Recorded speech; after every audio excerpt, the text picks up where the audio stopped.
તો જુઓ, એક જ જેવા શબ્દો છે એમ છતાં વ્હીલનો ઉપયોગ નથી થતો. તો કન્ફ્યુઝ નહીં થતા, હવે ડિટેલમાં શીખીશું. Welcome back to our YouTube channel. તો આજના વિડીયોમાં આપણે સાદા ભવિષ્યકાળ વિશે શીખીશું અને સાથે સાથે સાદા ભવિષ્યકાળના વાક્યો બનાવતા પણ શીખીશું. તો ચાલો શરૂઆત કરીએ.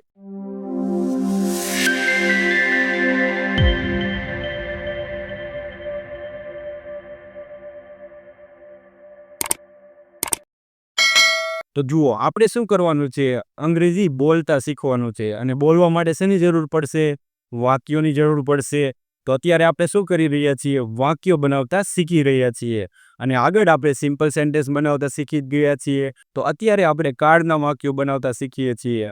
તો જુઓ, કાળના વાક્યો કોને કહેવાય એ તમને ખબર જ હશે.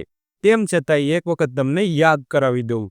તો જુઓ, કોઈ પણ વાક્ય આપેલું હોય અને તે વાક્યમાં સબ્જેક્ટ કોઈ પણ પ્રકારનું કામ કરતો હોય તો એ વાક્યને આપણે કાળના વાક્ય તરીકે ઓળખીએ છીએ. તો જુઓ, આજના વિડીયોમાં આપણે સાદા ભવિષ્યકાળના વાક્યો બનાવતા શીખવાના છે અને એકદમ Gujarati two English translation method પ્રમાણે આપણે શીખવાનું છે. તો સૌથી પહેલાં આપણે ગુજરાતીમાં ઓળખતા શીખી લઈએ. શા માટે? કારણ કે કદાચ તમને એમ થાય કે આપણને ખબર કેમ પડે કે આ ગુજરાતી વાક્ય આપેલું છે એ સાદા ભવિષ્યકાળમાં લખેલું છે. તો જુઓ, કોઈ પણ વાક્ય આપેલું હોય તો વાક્ય કેવું હોવું જોઈએ? કાળનું વાક્ય હોવું જોઈએ. અને તે હકાર વાક્યમાં જો એમ આપેલું હોય કે સબ્જેક્ટ કોઈ કામ કરશે અથવા તો એવો અર્થ નીકળતો હોય તો એ વાક્યને આપણે સાદા ભવિષ્યકાળના વાક્ય તરીકે ઓળખીશું. કદાચ તમને એમ થાય કે આ સબ્જેક્ટ કોઈ કામ કરશે એટલે શું?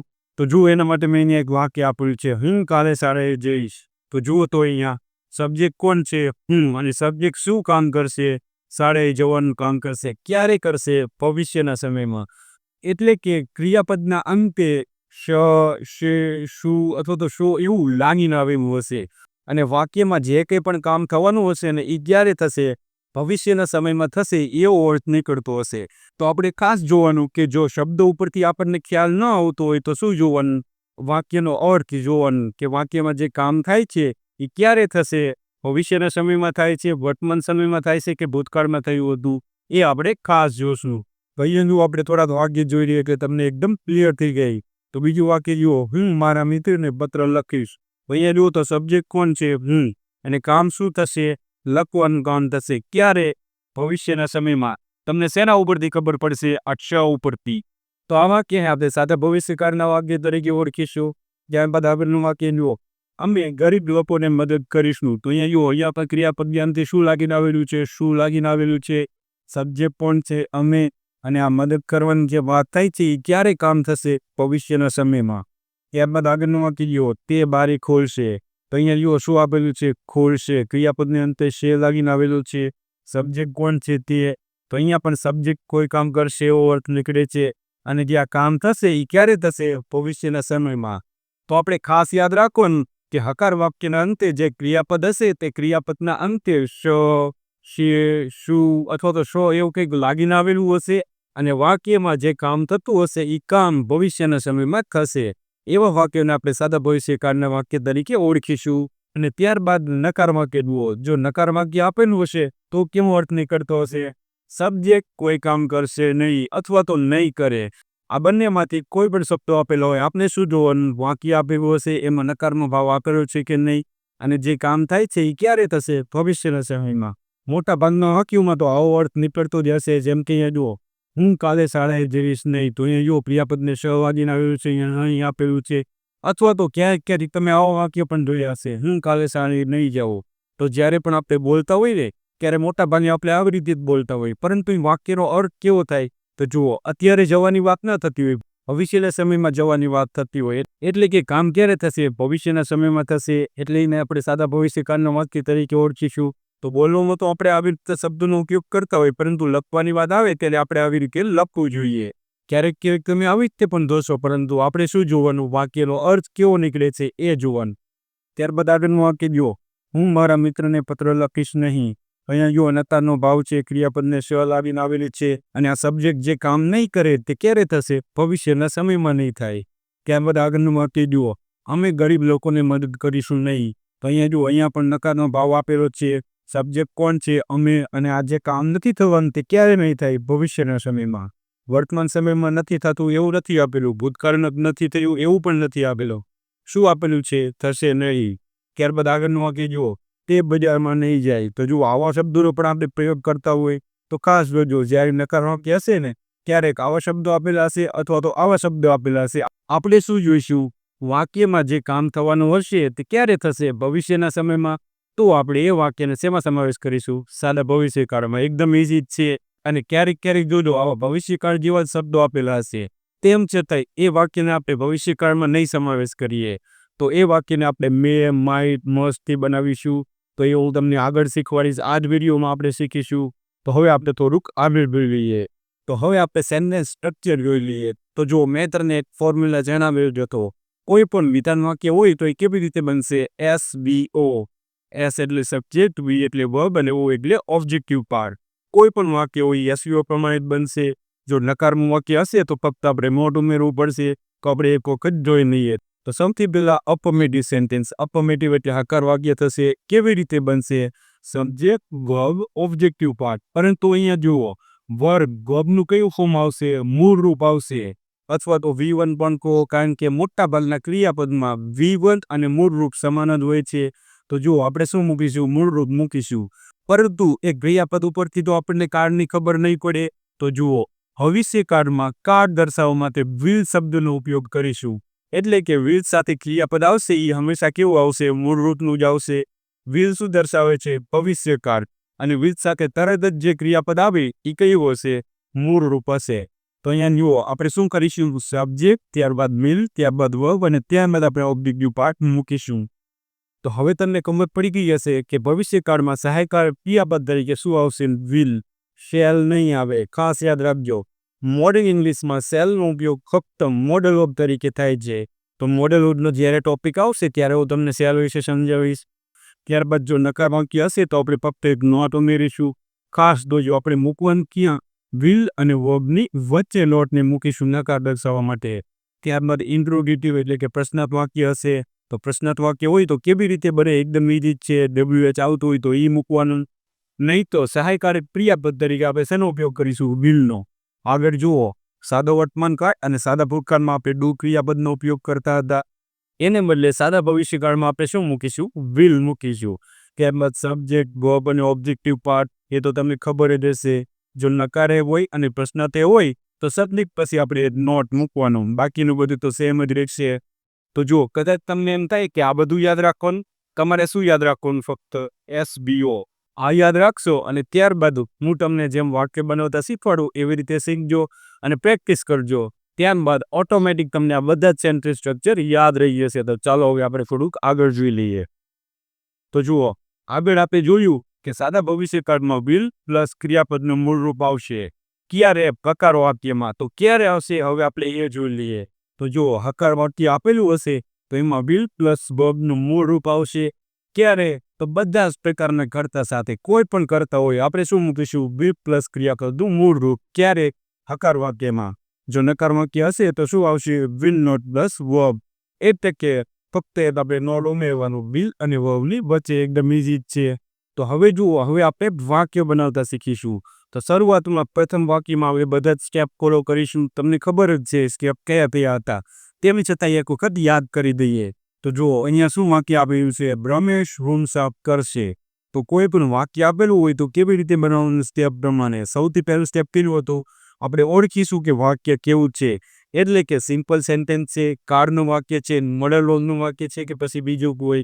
તો અહીંયા શું આપેલું છે? રમેશ રૂમ સાફ કરશે. અહીંયા સાફ કરશે એટલે કે ક્રિયાપદ આપેલું છે. સબ્જેક્ટ તે કામને કરશે. એટલા માટે વાક્ય કેવું છે? કાળનું વાક્ય. આપણને ખબર પડી ગઈ કે આ વાક્ય કેવું છે? કાળનું વાક્ય છે. તો હવે આપણે બીજું સ્ટેપ ફોલો કરીશું. બીજું સ્ટેપ કેવું હતું? કયા કાળનું વાક્ય છે? તો કયા કાળનું વાક્ય છે એ ઓળખવા માટે આપણે શું જોવાનું? વાક્યમાં અર્થ કેવો નીકળે છે એ જોવાનું. કેવી રીતે? તો જુઓ, સબ્જેક્ટ કોણ છે? રમેશ. અને જુઓ, સાફ કરશે. કામ શું આપેલું છે? સાફ કરશે. તો અહીંયા જુઓ, કામ સાફ કરવું એ કામ આપેલું છે. અહીંયા જુઓ શું આપેલું છે? કરશે. એટલે કે સબ્જેક્ટ કોઈ કામ કરશે એવો અર્થ નીકળે છે. જો સાદા વર્તમાન કાળનું વાક્ય હોત તો શું આપેલું હોત? સબ્જેક્ટ કોઈ કામ કરે છે. અને જો સાદા ભૂતકાળનું વાક્ય હોત તો શું આપેલું હોત? સબ્જેક્ટે કોઈ કામ કર્યું. પરંતુ અહીંયા શું આપેલું છે? સબ્જેક્ટ કોઈ કામ કરશે. એટલે કે ભવિષ્યના સમયમાં કોઈ કામ કરશે. તો આ વાક્યને આપણે કયા કાળનો સમાવેશ કરીશું? સાદા ભવિષ્યકાળનો સમાવેશ કરીશું. આપણને ખબર પડી ગઈ કે આ વાક્ય સાદા ભવિષ્યકાળનું છે. તો હવે આપણે ત્રીજું સ્ટેપ ફોલો કરીશું. તો ત્રીજું સ્ટેપ હતું કે આપણે નક્કી કરવાનું કે વાક્ય વિધાન વાક્ય છે, પ્રશ્નાર્થ વાક્ય છે કે બીજું કોઈ કયાનું આ ફૂલ સ્ટોપ આપેલું છે. એના ઉપરથી ખબર પડશે કે આ વિધાન વાક્ય છે. વિધાન વાક્ય બે પ્રકારના, હકાર અને નકાર. તો વાક્ય વાંચો, રમેશ રૂમ સાફ કરશે. તો જુઓ, વાક્યમાં કોઈ પણ નકારનો ભાવ આપેલો નથી. કેવું વાક્ય છે? હકાર. અંગ્રેજીમાં શું કહેવાય? અફર્મેટિવ. તો આને આપણે અફર્મેટિવના રૂલ પ્રમાણે બનાવીશું. અફર્મેટિવનો રૂલ એકદમ ઇઝી છે. SVO, subject verb objective part. તો આને પણ આપણે એવી રીતે જ બનાવીશું. તો જુઓ, સૌથી પહેલાં આપણે શું કરીશું? સબ્જેક્ટ શોધીશું. તો વાક્યમાં સબ્જેક્ટ કેવી રીતે મળશે? જે કંઈ પણ કામ થતું હોય, કામને આપણે કોણ વડે પ્રશ્ન પૂછીશું. તો જુઓ, રમેશ રૂમ સાફ કરશે. સાફ કરશે આપણું કામ છે, તો કે ક્રિયાપદ છે. પૂછો, કોણ વડે પ્રશ્ન પૂછો, શું જવાબ મળશે? રમેશ. અહીંયા આપણું સબ્જેક્ટ કોણ છે? રમેશ. તો અહીંયા આપણે સબ્જેક્ટ રમેશ મૂકીશું. ત્યારબાદ શું આવશે? Will plus verb. તો ભવિષ્યકાળ દર્શાવવા માટે આપણે વિલ મૂકીશું. કોઈ પણ સબ્જેક્ટ હોય, બધા સબ્જેક્ટ સાથે શું મૂકીશું? વિલ. ત્યારબાદ શું આવશે? વર્બ, એટલે કે ક્રિયાપદ. કઈ રૂપ આવશે? મૂળ રૂપ જ આવશે હંમેશા વિલ સાથે. તો અહીંયા જુઓ, ક્રિયાપદ શું આપેલું છે? સાફ કરશે. સાફ કરવું એનું અંગ્રેજી શું થાય? ક્લીન થાય. તો મૂળ રૂપ પણ ક્લીન જ થાય. અહીંયા આપણે શું મૂકીશું? ક્લીન. તો આપણે સબ્જેક્ટ મૂકો, ત્યારબાદ વર્બ મૂકો, ત્યારબાદ શું આવશે? ઓબ્જેક્ટ. શું વડે પ્રશ્ન પૂછવાનું? સબ્જેક્ટ અને વર્બ મૂકીને આપણે શું વડે પ્રશ્ન પૂછવાનું? જો શું વડે જવાબ ન મળે તો કોને વડે પ્રશ્ન પૂછવાનો? એવી રીતે મેં તમને જે ટ્રીક શીખવાડી છે એવી રીતે તમારે પ્રશ્ન પૂછતા જવાના. જો કોઈ જવાબ ન મળે તો સ્કીપ કરતું જવાનું. તો જુઓ, સાફ કરશે. શું સાફ કરશે? રૂમ. આપણને જવાબમાં મળે છે તો શું લખીશું? The room. હવે શું બાકી રહ્યું? કંઈ બી. એટલે કે આપણું વાક્ય પૂરું થઈ ગયું. તો જુઓ, આપણું વાક્ય બનીને રેડી થઈ ગયું. વાંચો, Ramesh will clean the room. Ramesh room સાફ કરશે. એકદમ ઇઝી છે. તો હવે આપણે આ જ વાક્યને નકાર બનાવીશું અને ત્યારબાદ પ્રશ્ન પણ બનાવીશું. તો જુઓ, નકાર બનાવવા માટે હું શું કરીશ? રમેશ રૂમ સાફ કરશે નહીં. અહીંયા ફક્ત નહીં શબ્દ મૂકી લઈશ. એટલે કેમ કહી ગયું? નકાર વાક્ય. તો જુઓ, કેવી રીતે બનશે? સબ્જેક્ટ વિલ અને વર્બની વચ્ચે આપણે ફક્ત નોટ મૂકવાનું. તો એકદમ ઇઝી છે. તો બનાવીએ. તો સબ્જેક્ટ રમેશ છે, તો રમેશને આપણે એનું નામ મૂકીશું. ત્યારબાદ વિલ મૂકીશું અને ત્યારબાદ ખાસ યાદ રાખજો, વિલ અને વર્બની વચ્ચે નોટ મૂકીશું. ક્યારે? નકાર વાક્યમાં. બાકી બધું એમ નામ. તો જુઓ, વાક્ય બનીને રેડી થઈ ગયું. Ramesh will not clean the room. Ramesh room સાફ કરશે નહીં, અથવા તો નહીં કરે. તો હવે આપણે આ વાક્યને શું બનાવીશું? પ્રશ્નાર્થ વાક્ય બનાવીશું. તો પ્રશ્નાર્થ વાક્ય મારે બનાવવું હોય તો શું કરવું પડશે? તો જુઓ, પ્રશ્નાર્થ વાક્યના કેટલા પ્રકાર છે? બે પ્રકાર. એક, હેલ્પિંગ વર્બથી બનતા પ્રશ્નાર્થ વાક્યો ક્યારે બનશે? તો કોઈ પણ પ્રશ્નાર્થ વાક્ય આપેલું હોય અને તેનો જવાબ આપણે હા કે નામાં આપી શકીએ તો એને આપણે હેલ્પિંગ વર્બથી બનાવીશું. પરંતુ જવાબ હા કે નામાં ન આપી શકીએ તો એ પ્રશ્નાર્થ વાક્યને આપણે WH વાળા શબ્દોથી બનાવીશું. આ તમને ખબર જ હશે, કારણ કે દર વિડીયોમાં હું તમને શીખવાડું છું. આગળ પણ મેં તમને શીખવાડી દીધેલું છે. તો સૌથી પહેલાં આપણે હા કે નામાં જવાબ આપી શકાય એવો પ્રશ્નાર્થ વાક્ય બનાવીએ. તો હું શું કરીશ? અહીંયા હું શું મૂકી દઈશ અને ત્યારબાદ અહીંયા હું શું મૂકી દઈશ? પ્રશ્નાર્થ ચિહ્ન. એટલે હવે આપણો કેવો પ્રશ્ન થઈ ગયો? જુઓ, શું રમેશ રૂમ સાફ કરશે? તમે કહેશો હા કરશે, અથવા તો શું કહેશો? ના નહીં કરે. કોઈ પણ જવાબ હોઈ શકે, બરાબર. પરંતુ આપણે શું જોવાનું? હા કે નામાં જવાબ આપી શકીએ છીએ. તો શેનાથી શરૂઆત કરીશું? હેલ્પિંગ વર્બથી, કારણ કે WH તો આવશે જ નહીં. હા કે નામાં જવાબ આપી શકાય છે એટલા માટે. તો ખાસ જોજો, શું સમજી વોચ નહીં મૂકતા, કારણ કે હા કે નામાં જવાબ આપી શકાય છે. તો શું મૂકીશું? બિલ મૂકીશું. તો સૌથી પહેલાં આપણે હેલ્પિંગ વર્બ બિલ મૂક્યું, ત્યારબાદ શું આવશે? સબ્જેક્ટ કોણ છે? રમેશ. ત્યારબાદ આપણે શું મૂકીશું? વર્બ, ક્રિયાપદ. તો ખાસ જોજો, પ્રશ્નાર્થ વાક્યમાં સૌથી પહેલાં WH વાળો શબ્દ આવશે. એ ન આવતો હોય તો હેલ્પિંગ વર્બ આવશે. ત્યારબાદ સબ્જેક્ટ આવશે. ત્યારબાદ શું આવશે? વર્બ. વર્બ શું છે? અહીંયા ક્લીન. તો આપણે ક્લીન એનું નામ મૂકી દઈશું. શું? The room. તો જો, પ્રશ્નાર્થ વાક્ય આપણે બનીને રેડી થઈ ગયું. Will Ramesh clean the room? શું રમેશ રૂમ સાફ કરશે? તમે કહેશો હા અથવા તો ના. તો જુઓ, એકદમ ઇઝી જ છે. તો જુઓ, એક જ વાક્યનું આપણે નકાર પણ બનાવ્યું, પ્રશ્નાર્થ પણ બનાવ્યું. તો જુઓ, શરૂઆતમાં જ્યારે પણ તમે વાક્ય બનાવવાનું શીખતા હોય ને ત્યારે તમારે એક જ હકાર વાક્યનું નકાર પણ બનાવવાનું અને પ્રશ્નાર્થ પણ બનાવવાનું. આનાથી શું થશે? તમને સેન્ટેન્સ સ્ટ્રક્ચર યાદ રહી જશે. તમને ખબર પડશે કે જો પ્રશ્નાર્થ વાક્ય હશે ને તો સૌથી પહેલાં આપણે શું મૂકવું પડશે? WH મૂકવું પડશે. એ ના હોય તો આપણે શું મૂકવું પડશે? હેલ્પિંગ વર્બ મૂકવું પડશે. આ બધી બાબતોની ખબર ક્યારે પડશે? જ્યારે તમે આવી રીતે એકસાથે 3 વાક્ય બનાવો, ત્યારબાદ કમ્પેર કરો, એનાલિસિસ કરો, ધીમે ધીમે બનાવો. શરૂઆતમાં ટાઈમ લાગશે, પરંતુ જેમ જેમ પ્રેક્ટિસ કરશો ને એમ એમ તમે ઝડપથી બનાવી શકશો. એક સમય એવો આવશે કે જોઈને જ તમે બનાવી શકશો. ત્યારબાદ તમારે બોલવાનું ચાલુ કરવાનું. તો હજી પણ આપણે થોડાક આગળ વાક્ય જોઈશું, એટલે તમને કોઈ પણ પ્રકારનું કન્ફ્યુઝન ન રહે. તો ચાલો આપણે જોઈએ. તો હવે જુઓ, જે પણ વાક્યો આપેલા હશે ને એમાં આપણે હવે સ્ટેપ ફોલો નહીં કરીએ. હવે તમને આવડી ગયું હશે.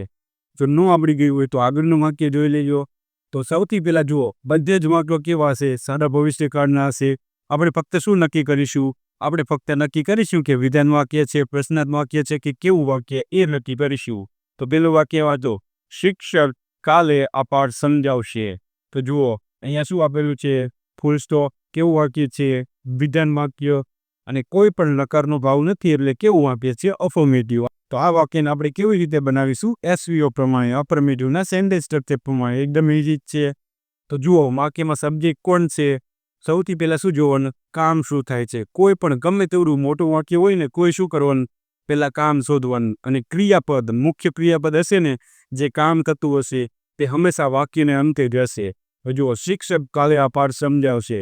તો અહીંયા જુઓ શું આપેલું છે? સમજાવવાનું કામ થશે. કોણ સમજાવશે? શિક્ષક. આપણને સબ્જેક્ટ મળી ગયો. કોણ છે? ટીચર. તો આપણે શું મૂકીશું? The teacher. ધ આર્ટિકલ કેમ મૂક્યો? નિશ્ચિતતા દર્શાવવા માટે. જે ટીચર સમજાવવાના છે ને એની જ વાત થાય છે, બીજા એકે ટીચરની નહીં. તો આપણે ધ ટીચર મૂકીશું. ત્યારબાદ શું આવશે? વિલ પ્લસ મૂળ રૂપ આવશે. તો ભવિષ્યકાળ દર્શાવવા માટે આપણે વિલ મૂકીશું. વિલ સાથે હંમેશા મૂળ રૂપ જ આવશે ક્રિયાપદનું. તો ક્રિયાપદ શું આપેલું છે? સમજાવશે. સમજાવશે. તો સમજાવશે એનું અંગ્રેજી શું થાય? એક્સપ્લેન. તો ક્રિયાપદ તમને આવડવા જોઈએ. તો જો સબ્જેક્ટ મૂકો, ક્રિયાપદ મૂક્યું, ત્યારબાદ શું કરવાનું? શું હોય? પ્રશ્ન પૂછવાનું. શું સમજાવશે? આ પાઠ. તો આપણે શું મૂકીશું? This lesson. ત્યારબાદ કોને વડે પ્રશ્ન પૂછવાનો? પરંતુ કંઈ પણ જવાબમાં નહીં મળે તો કંઈ વાંધો નહીં, વાક્યમાં જોઈ લો શું બાકી રહ્યું? ક્યારે સમજાવશે? કાલે. તો આપણે એ સીધો પ્રશ્ન પૂછવાનો, ક્યારે સમજાવશે? કાલે. તો શું મૂકીશું? ટુમોરો. તો જુઓ, આપણું વાક્ય બનીને રેડી થઈ ગયું. The teacher will explain this lesson tomorrow. એકદમ ઇઝી જ છે. આવી રીતના પ્રેક્ટિસ કરશો એટલે તમને પણ ઇઝી જ લાગશે. ત્યારબાદ આગળનું વાક્ય જુઓ, મારા પિતા આજે કાર નહીં ચલાવે. તો જુઓ, નકારવાળું વાક્ય છે. નહીં ચલાવે. ક્યારે નહીં ચલાવે? આજે. તો જુઓ, આજે સમજીને વર્તમાન સમય નહીં સમજી લેતા. કારણ કે વર્તમાન કાળ એટલે શું? ચાલી રહેલી એક ક્ષણ, એક સેકન્ડ. અત્યારે જે બોલી રહ્યો છું ને એ જ વર્તમાન સમય. એક સેકન્ડ પહેલાં હું જે બોલ્યો ને એ ભૂતકાળ, અને એક સેકન્ડ પછી જે હું બોલીશ ને એ ભવિષ્યકાળ. અહીંયા જુઓ, આજે કાર નહીં ચલાવે મતલબ અત્યારે ચલાવતા નથી, અથવા તો ચલાવી પણ નથી દીધી. શું કહે છે? આજે નહીં ચલાવે, એટલે કે સાંજે પણ નહીં ચલાવે, અથવા તો આખો દિવસ નહીં ચલાવે. ટૂંકમાં વાત કેવી થાય છે? ભવિષ્યમાં કામ નહીં થાય એવી વાત થાય છે. વર્તમાન સમયમાં નહીં, પરંતુ ભવિષ્યમાં કોઈ કામ નહીં થાય એવી વાત થાય છે. એટલા માટે આ કેવું વાક્ય છે? સાલા ભવિષ્યકાળનું નકાર વાક્ય છે. કેવી રીતે બનશે? નેગેટિવના સેન્ટેન્સ સ્ટ્રક્ચર પ્રમાણે. ફક્ત શું મૂકીશું? વિલ અને વર્બની વચ્ચે નોટ. સૌથી પહેલાં સબ્જેક્ટ મૂકીશું. કોણ સબ્જેક્ટ છે? કાર નહીં ચલાવે. કોણ છે જે નહીં ચલાવે? મારા પિતા. ફક્ત પિતા નહીં, જવાબમાં પિતા મળશે, પરંતુ શું? મારા પિતા. કારણ કે વધારાની માહિતી આપેલી છે એટલા માટે. તો સબ્જેક્ટ શું મૂકીશું? My father. ત્યારબાદ વિલ મૂકીશું ભવિષ્યકાળ દર્શાવવા માટે, જે તમને ખબર જ છે. ત્યારબાદ નોટ મૂકીશું નકાર દર્શાવવા માટે. ત્યારબાદ શું આવશે? ક્રિયાપદ. શું ક્રિયાપદ છે? કાર નહીં ચલાવે, એટલે કે કારને ડ્રાઈવ નહીં કરે. અંગ્રેજી શું થાય? ડ્રાઈવ. ડ્રાઈવ એટલે ચલાવવી. કોઈ પણ વાહનને ચલાવે એટલે ડ્રાઈવ આપણે કહેતા હોઈએ છીએ. અહીંયા કયું રૂપ આવશે? મૂળ રૂપ જ આવશે, કારણ કે વિલ આવી ગયું છે એટલા માટે. My father will not drive. શું નહીં ચલાવે? કાર. શું વડે પ્રશ્ન પૂછો? કાર. એટલે આપણે શું મૂકીશું? The car. ક્યારે? આજે. એટલે આપણે ટુડે મૂકીશું. તો જો આપણું વાક્ય બની રેડી થઈ ગયું. My father will not drive the car today. મારા પિતાજી આજે કાર નહીં ચલાવે, અથવા તો ચલાવશે નહીં. તો જુઓ, નહીં ચલાવે. તો જુઓ, શબ્દો ઉપરથી કદાચ ન ખબર પડે તો અર્થ જોવાનો. 90% વાક્યમાં તો શબ્દો ઉપરથી જ આપણને ખબર પડી જશે કે કયા કારણ છે. પરંતુ અમુક એવા પણ વાક્ય હોય જેમાં આપણે અર્થ જોવો પડશે. તો આપણે અર્થ જોવાનું, કોઈ પણ કન્ફ્યુઝન નહીં રહે. ત્યારબાદ આગળનું વાક્ય જુઓ, તે સાંજ સુધીમાં પાર્સલ પહોંચાડશે. અહીંયા જુઓ, પહોંચાડશે એટલે કે ક્રિયાપદને શેલ આદિને આવેલું છે, એટલે કે કયો કાળ થાય? સાદા ભવિષ્યકાળનું વાક્ય છે. તો જુઓ સબ્જેક્ટ કોણ છે તે, અને કોઈ પણ નકારના ભાવ નથી એટલે કેવી રીતે બનાવીશું અફર્મેટિવ પ્રમાણે. સબ્જેક્ટ કોણ છે તે એટલે કે આપણે કી મૂકીશું, ત્યારબાદ વિલ મૂકીશું, ત્યારબાદ શું આવશે ક્રિયાપદનું મૂળ રૂપ. તો અહીંયા જુઓ ક્રિયાપદ શું આપેલું છે પહોંચાડવું. શું પાર્સલ, તો પાર્સલ પહોંચાડવો એનું અંગ્રેજી શું થાય ડિલિવર કરવું. ડિલિવર કરવું એટલે કોઈ વસ્તુ પહોંચાડવી. તો અહીંયા આપણે શું મૂકીશું ડિલિવર. હી વિલ ડિલિવર, તે પહોંચાડશે. પછી શું કરવાનું શું વડે પ્રશ્ન પૂછવાની, શું પહોંચાડશે પાર્સલ, તો આપણે શું મૂકીશું ધ પાર્સલ. હવે જુઓ તો આપણે શું વડે પ્રશ્ન પૂછ્યો એટલે આપણને શું મળ્યું પાર્સલ. ત્યારમાં કોને વડે પ્રશ્ન પૂછવાનો, પરંતુ કોનેથી તો આપણને કંઈ જવાબમાં મળશે નહીં. તો એના બદલે આપણે શું કરવાનું વાક્યમાં શું બાકી રહ્યું સાંજ સુધીમાં, એટલે કે ક્યારે પહોંચાડશે સાંજ સુધીમાં. તો સૌથી પહેલાં સુધીમાં, તો કોઈ પણ સમય સુધીમાં એના માટે કયું પ્રિપોઝિશન મૂકીશું બાય. એવું તમને આગળ શીખવાડીશ. અહીંયા આપણે બાય મૂકીશું અને સાંજ એટલે શું થશે ઇવનિંગ, બાય ઇવનિંગ. તો જો આપણું વાક્ય બનીને રેડી થઈ ગયું. He will deliver the parcel by evening, તે સાંજ સુધીમાં પાર્સલ પહોંચાડશે. અને વાક્ય બનાવવા એકદમ ઇઝી જ છે, જેમ પ્રેક્ટિસ કરશો એમ તમને આવડતું જશે. તો હજી પણ આપણે થોડાક આગળ લઈએ. ત્યારબાદ આગળનું વાક્ય જુઓ, તેઓ રવિવારે ક્યાં જશે. તો જુઓ પ્રશ્નાર્થ ચિહ્ન ઉપરથી ખબર પડશે કે કેવું વાક્ય છે પ્રશ્નાર્થ વાક્ય છે. તો કેવી રીતે બનાવીશું ઇન્ટ્રોગેટિવ એટલે કે પ્રશ્નાર્થ વાક્યના સેન્ટેન્સ સ્ટ્રક્ચર પ્રમાણે. તો જુઓ તેઓ રવિવારે ક્યાં જશે, તો તમારે કંઈક જવાબમાં કહેવું પડશે કોઈ સ્થળનું નામ. હા કે નામાં જવાબ નહીં આપી શકો, તમે પૂછો એટલે તમને ખબર જ પડશે. તો આપણે શેનાથી બનાવીશું WH વાળા શબ્દોથી. તો ક્યાં, ક્યાં માટે આપણે શું મૂકીશું વેર. તો કોઈ પણ સ્થળ વિશે પ્રશ્ન પૂછવા માટે ક્યાં શબ્દ, ક્યાંનું અંગ્રેજી શું થાય વેર. તો આપણે સૌથી પહેલાં વેર મૂકીશું. શા માટે, તો જો પ્રશ્નાર્થ વાક્યમાં WH આવતું હોય તો એ મૂકવાનું. તો અહીંયા આવે છે તો આપણે WH મૂકવું. ત્યારબાદ શું કરશું વિલ મૂકીશું, એટલે કે હેલ્પિંગ વર્બ મૂકીશું.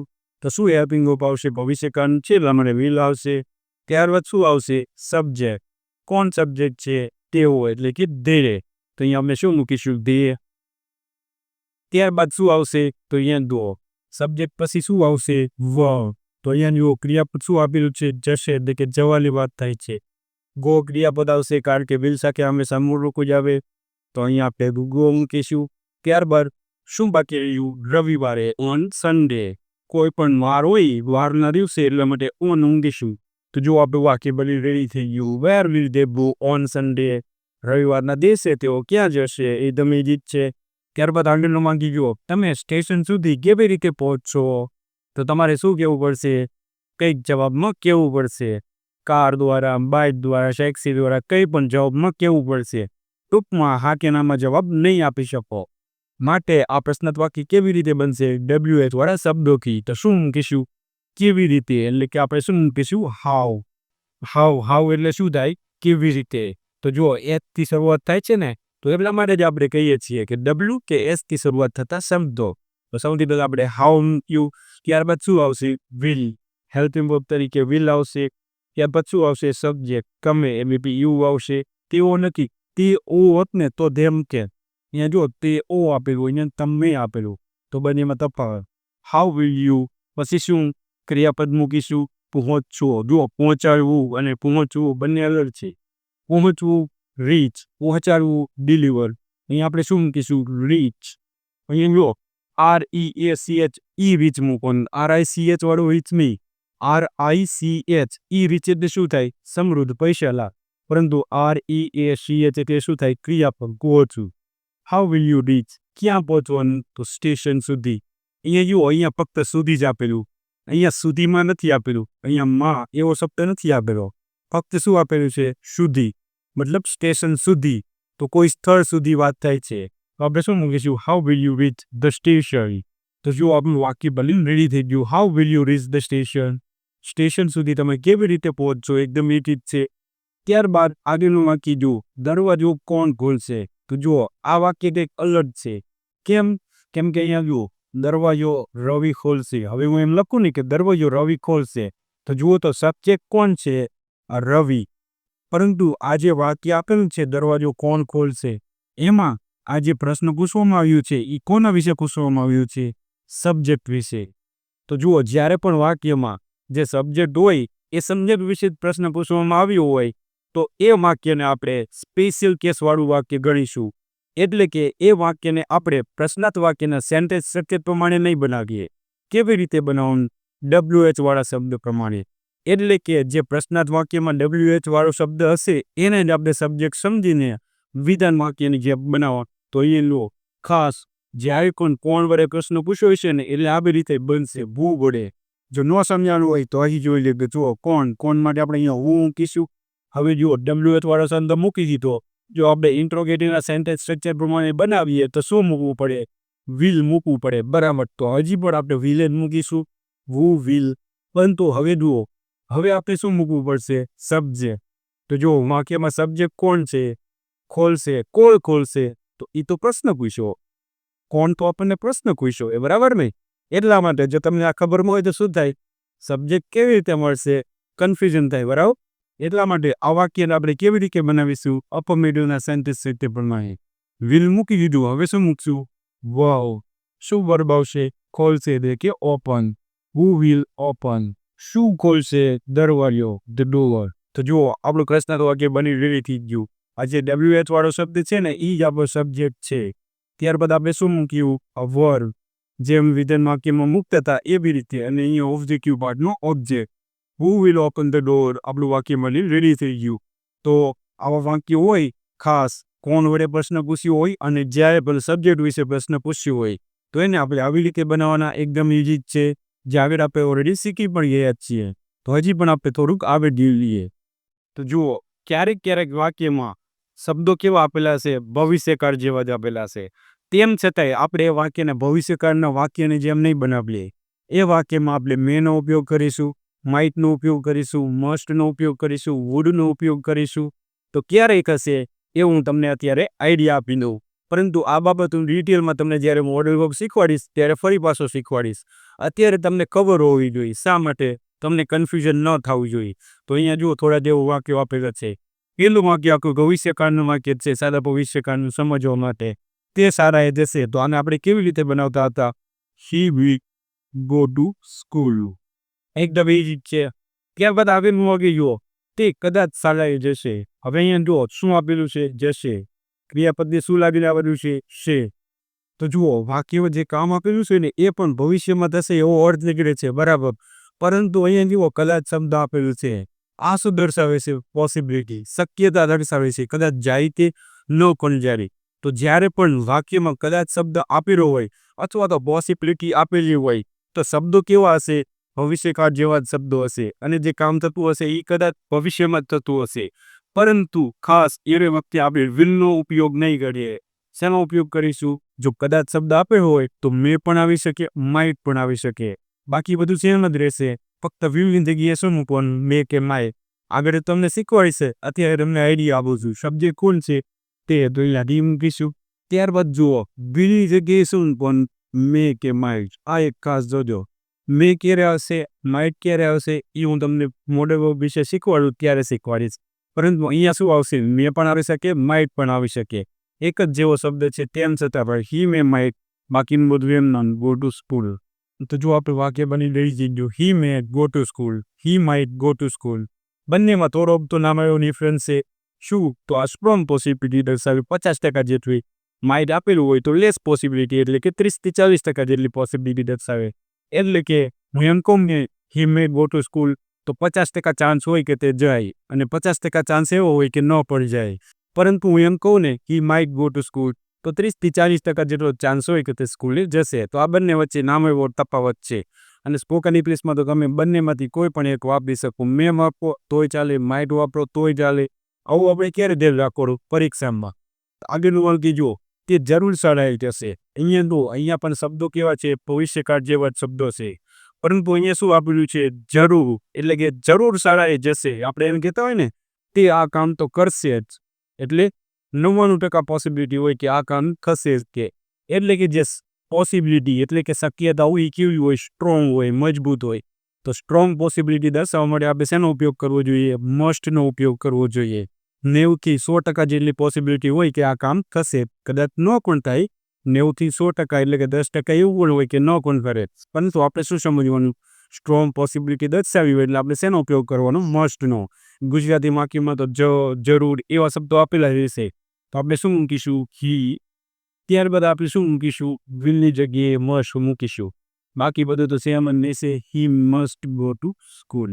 He must go to school. તે જરૂર શાળાએ જશે. અહીંયા સપ્તું ભલે જશે ભવિષ્યકાળ જેવા જ છે, પરંતુ જરૂર શબ્દ આપેલો છે એટલા માટે અહીંયા મેં મસ્ટ મૂક્યું. અહીંયા કદાચ શબ્દ આપેલો હતો તો મેં માઇટ મૂક્યું. તો જુઓ, એક જ જેવા સપ્તું છે એમ છતાં વિલનો ઉપયોગ નથી થતો. તો કન્ફ્યુઝ નહીં થતા, હવે ડિટેલમાં શીખીશું. જેમ જેમ પ્રેક્ટિસ કરશો, જેમ જેમ વધારે વાક્ય જોશો, એકદમ ક્લિયર થતું જશે. પરંતુ મોટાભાગના વાક્ય કેવા હશે? સાદા ભવિષ્યકાળના વાક્ય જશે. જો પોસિબિલિટીવાળા વાક્ય હશે ને તો કદાચ આપેલું હશે, જરૂર આપેલું હશે, એવા કંઈક ને કંઈક તો શબ્દો આપેલા દેશે. ત્યારબાદ આગળનું વાક્ય જુઓ, તમે મારી મદદ કરશો.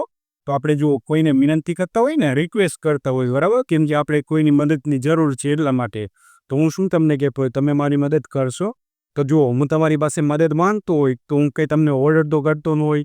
કેવી રીતે પૂછતો હોય? વિનમ્રતાથી પૂછતો હોય. તો વિનમ્રતા દર્શાવવા માટે વિલની જગ્યાએ શેનો ઉપયોગ થાય છે? વુડનો ઉપયોગ. તો જુઓ, આ વાક્યને આપણે કેવી રીતે બનાવીશું? બંને હોય કે વિલ મૂકો કે વુડ મૂકો, ખોટું ન પડે. જો આ કે નામાં જવાબ આપી શકાય તો સૌથી પહેલાં આપણે શું હેલ્પિંગ વર્બ મૂકીશું? વુડ પણ મૂકો, વિલ પણ મૂકો. બંને રીતે વાક્ય સાચું, પરંતુ વાક્યમાં જે ભાવ હોય ને એમાં ફેર પડે. શું? તો વુડ વધારે વિનમ્રતા દર્શાવે, વિલ સામાન્ય રીતે આપણે જેમ બોલતા હોય નમ્રતાથી એવી રીતે જ આપણે દર્શાવવું હોય. પરંતુ આપણી કરતાં કોઈક મોટા હોય તો આપણે વિનમ્રતા દર્શાવવી જરૂરી છે. તો એ વખતે આપણે શેનો ઉપયોગ કરવો જોઈએ? વુડનો ઉપયોગ કરવો જોઈએ. Would you help me? તો જુઓ, અહીંયા શું આવશે? વુડ આવશે. આ કેવું વાક્ય છે? રિક્વેસ્ટ કરે છે એટલા માટે. વિલ મૂકો, ખોટું ન પડે. અર્થ શું બદલાય? વિનમ્રતા ઓછી દર્શાવે. વુડ મૂકો, વધારે વિનમ્રતા દર્શાવે. તો એક્ઝામમાં પૂછવાનું હોય તો અહીંયા તમારે ફરજિયાત વુડ મૂકવું જોઈએ. કારણ કે વુડનો ઉપયોગ એવો પણ છે કે જ્યારે પણ કોઈને રિક્વેસ્ટ કરવી હોય તો વુડનો ઉપયોગ થાય. અહીંયા જો કરશો, કેવા શબ્દો છે? ભવિષ્યકાળ જેવા શબ્દો આપેલા છે ને, તેમ છતાં શેનો ઉપયોગ થશે? વુડનો. તો આ તમારે ખાસ સમજવાનું હતું કે ભવિષ્યકાળ જેવા જ શબ્દો આપેલા હશે, તેમ છતાંય અમુક વાક્યમાં મે પણ આવી શકે, માઇટ પણ આવી શકે, વુડ પણ આવી શકે, મસ્ટ પણ આવી શકે. તો જ્યારે પણ આપણે ભવિષ્યકાળ એટલે કે સાદો ભવિષ્યકાળ હોય, ચાલુ ભવિષ્યકાળ હોય, પૂર્ણ ભવિષ્યકાળ હોય, તો ત્રણ કાળમાં આપણે આ મે, માઇટ, મસ્ટ એને સાથે શીખીશું, કમ્પેર કરીશું. એટલે તમને કોઈ પણ જાતનું કન્ફ્યુઝન ન રહે. તો જુઓ, અહીંયા આપણો સાદા ભવિષ્યકાળનો લેક્ચર પૂરો થાય છે અને મેં તમને વાક્યો બનાવતા શીખવાડી દીધા, એકદમ ઇઝી રીતે શીખવાડ્યા છે. અને આની સિવાય કંઈ પણ હવે વધારાનો ટોપિક નહીં હોય, કેમ કે જેટલું પણ આવતું હતું એ બધું મેં કવર કરી લીધું છે. જુઓ, તેમ છતાંય તમને કંઈ ન આવડે તો વિડીયોને બીજી વાર જોઈ લેજો, ત્રીજી વાર જોઈ લેજો. તેમ છતાંય તમને કન્ફ્યુઝન રહી જાય તો તમે કોમેન્ટ બોક્સમાં જણાવી શકો છો. હું તમને જરૂર રિપ્લાય આપીશ. Thank you.